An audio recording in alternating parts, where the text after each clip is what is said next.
Bonjour à tous. Dans cette vidéo, nous devons vous parler sur quelques commandes sur le système d'exploitation Linux Ubuntu. Comme vous voyez, moi j'ai pas Linux sur mon ordinateur, mais j'ai déjà virtualisé ce système d'exploitation sur le logiciel VirtualBox. De voilà. On doit agrandir un peu la fenêtre, comme ça c'est bon. Avant de commencer la présentation des commandes, je dois vous présenter le système d'exploitation Linux. Linux, c'est d'abord de passionnés d'informatique disséminés sur la planète. On peut le comparer à Windows et Mac OS. C'est un système d'exploitation, l'outil de base dont on a besoin votre ordinateur pour démarrer et lancer des programmes.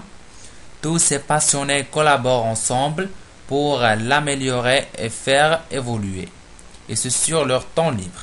À l'origine, il n'y avait d'ailleurs pas de grandes entreprises derrière, comme Microsoft ou Apple.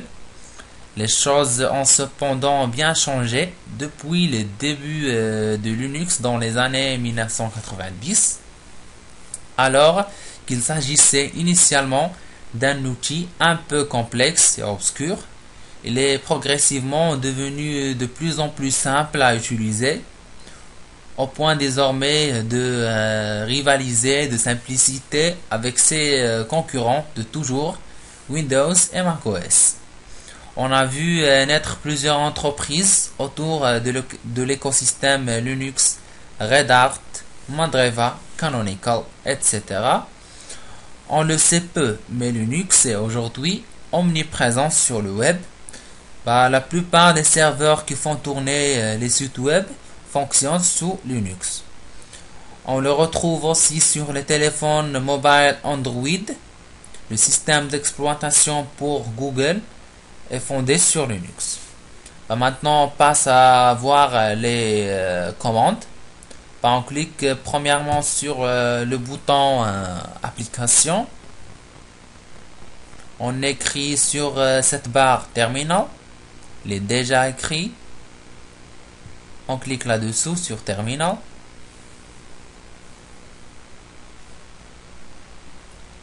On travaille dans la console en tapant ce qu'on appelle des commandes. On peut ajuster la console comme on veut.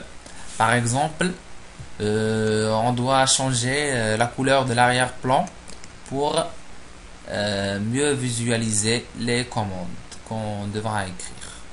On clique droit, Profiles, Preferences.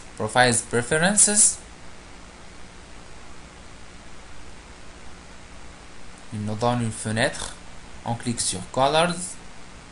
Après, on décoche Use Colors from System Theme. On la décoche. On a par défaut la couleur avec laquelle on doit écrire. C'est la couleur noire. Et la couleur de l'arrière-plan est blanche. On doit cliquer sur Close. Les commandes étant nombreuses, on a des commandes simples, comme si on veut connaître la date d'aujourd'hui. On tape la commande Date. On clique Entrée. Il nous donne la date d'aujourd'hui et l'heure actuelle. Et si on veut connaître la liste des fichiers et des dossiers du répertoire actuel, on peut taper la commande ls. Voilà les dossiers qui existent dans notre répertoire actuel. Le système, il colore les dossiers, il ne colore pas les fichiers. Pour une simple raison, pour distinguer entre un dossier et un fichier.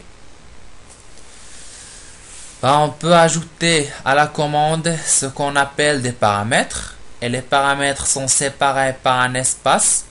En prenant l'exemple de la commande ls espace -l, cette commande il nous donne des informations sur les dossiers et les fichiers qui existent sur notre répertoire actuel.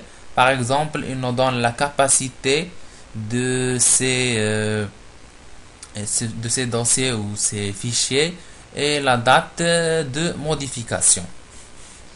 Lorsque nous ouvrons la console pour la première fois, Linux nous place dans notre dossier personnel la commande qui nous permet de connaître exactement notre répertoire actuel.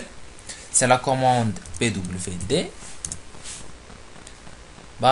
Nous sommes maintenant sur le répertoire Ubuntu qui est sous le répertoire Home.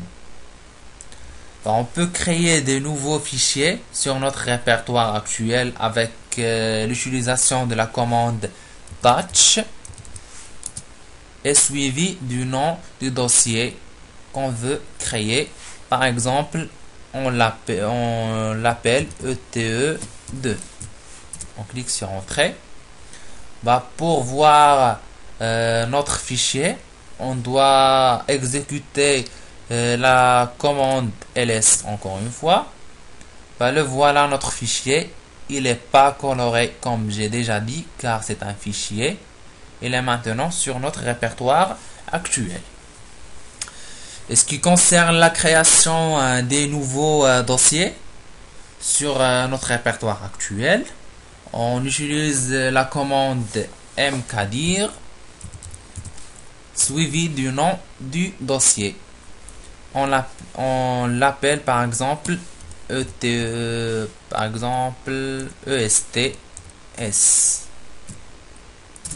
Fait entrer. Pour voir les dossiers et les fichiers encore une fois qui existent sur notre répertoire, on fait la commande ls. Le voilà notre dossier qu'on vient de créer. Le voilà, ESTS. Il est coloré car c'est un dossier. Pour exécuter ce dossier qu'on vient de créer, on utilise la commande cd suivi du nom du dossier qu'on vient de créer, c'est ESTS. Clique sur Entrée.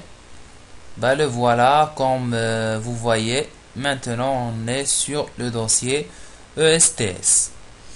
On peut éditer les fichiers par une commande nano. Il est suivi du nom du fichier.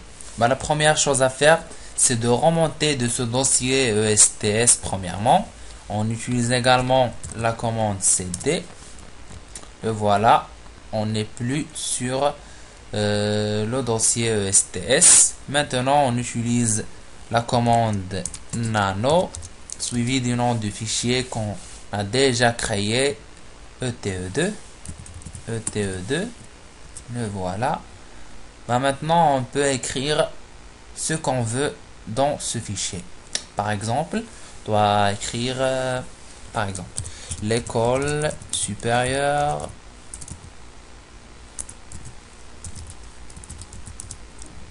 de technologie.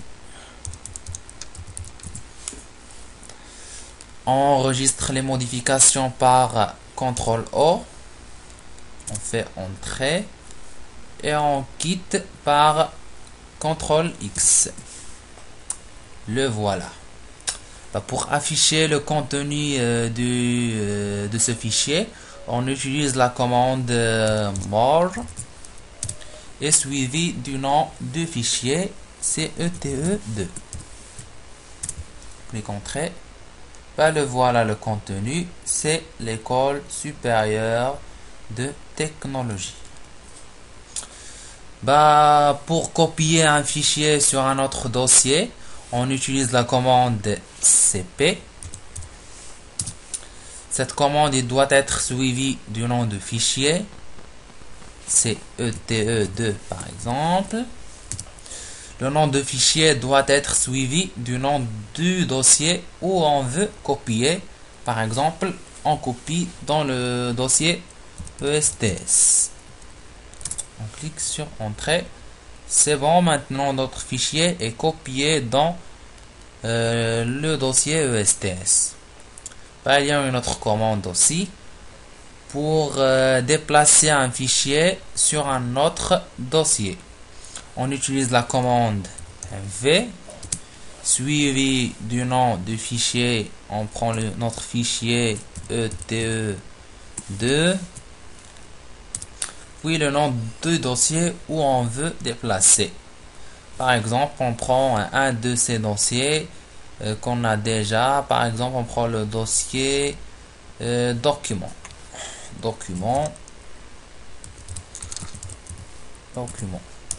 Et maintenant, notre fichier est déplacé vers document. Notre vidéo touche à sa fin. J'espère que vous avez saisi un peu d'informations sur ce monde de commandes de Linux. Et je vous donne un rendez-vous à une autre vidéo. Et merci.